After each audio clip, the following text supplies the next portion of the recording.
Okay, so compared sa stock niya, mas malambot na siya ngayon. And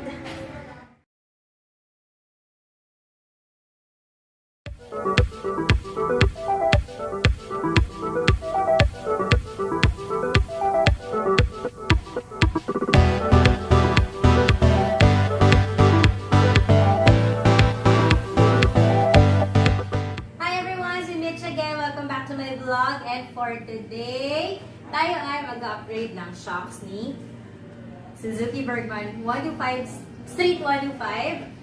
And yon, from 330mm na shock, ang ipapalit natin is RCB na 295mm na shock. So tara, let's do it!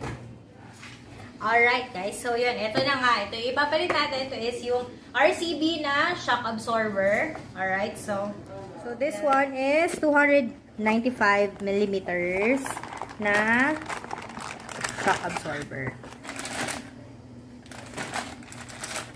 Hindi ka po mahulog. Yan. Siya. Okay, so, syempre, bago natin ilagay, kailangan ko na upuan. Mini-mini!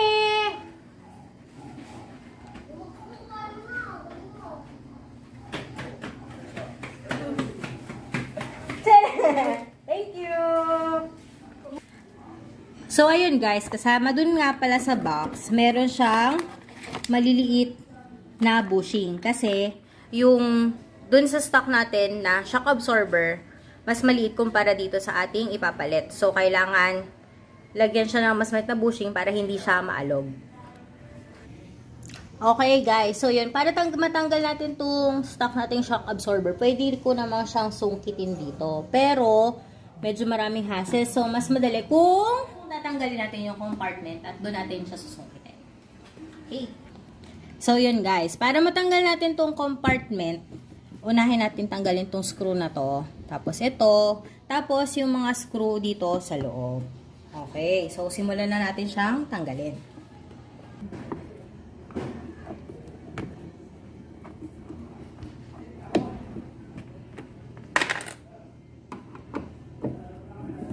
Ayan, lagay lang natin itong mga tornilyo dito para di ma-misplace. Okay. So, tanggalin na natin yung iba pa.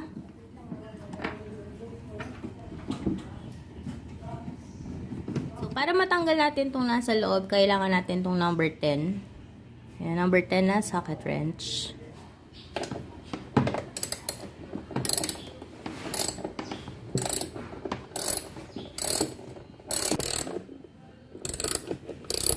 Yes. Okay. Wala na tayo, compartment! Na ito yung screw niya. Ito yung tatanggalin natin para maluwagan tong shock at matanggalin natin siya. Okay. Ay, nalagay.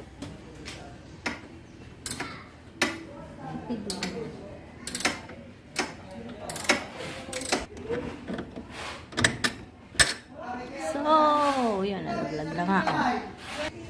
Okay, so, since natanggalin natin dito sa taas, kailangan din natin tanggalin dito.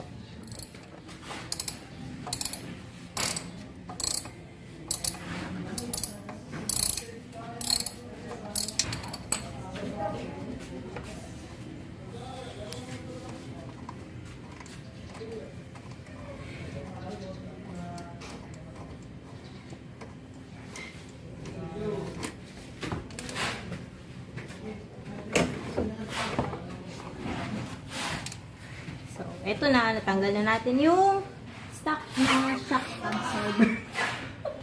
Okay, so yun nga guys. Ito yung stock. Ito ay 330mm and yung ipapalit natin is 295mm. Tapos, di ba nga kanina sabi ko, meron siyang kasamang bushing kasi ito, di ba, sakto siya.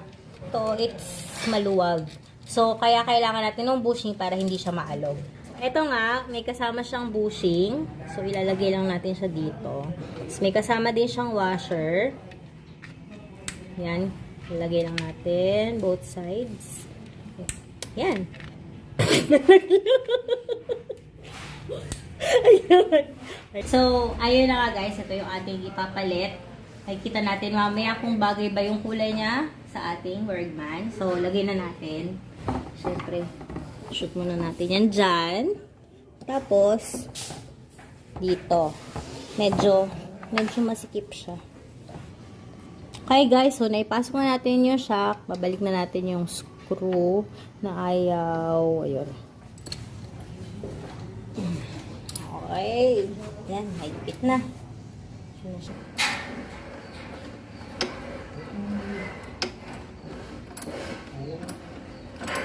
Parang sakit na.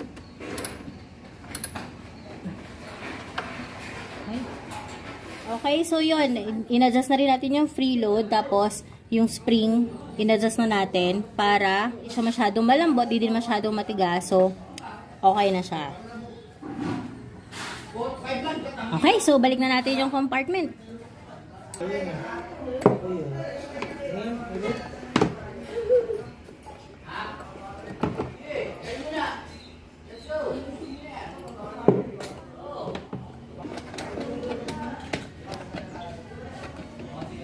Ayun.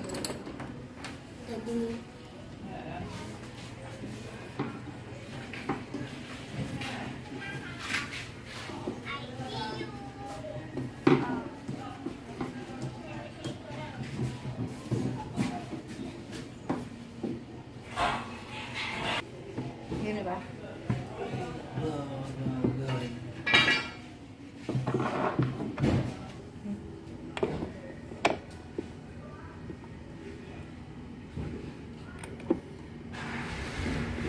So yun guys, tara, laro. Ayun. Ito si Tito RJ. Ba't di lang? Okay, Okay, so compared sa stock niya, mas malambot na siya ngayon. And, yun. Saka mas mababa na siya ngayon. Okay, so, before kasi, sobrang tiptoe ako dyan. Ngayon, abot na. So, malalaman na lang natin kung sasayad siya kapag malubak and pag pinaandar na natin siya. Okay? Alright guys, so yun, if you like this video, don't forget to like, comment, and subscribe, and hit the bell icon to receive notifications every time I upload a new video. Social media handles, lalagay din natin dyan sa screen, and yun. So, thank you so much for watching. See you later. Bye!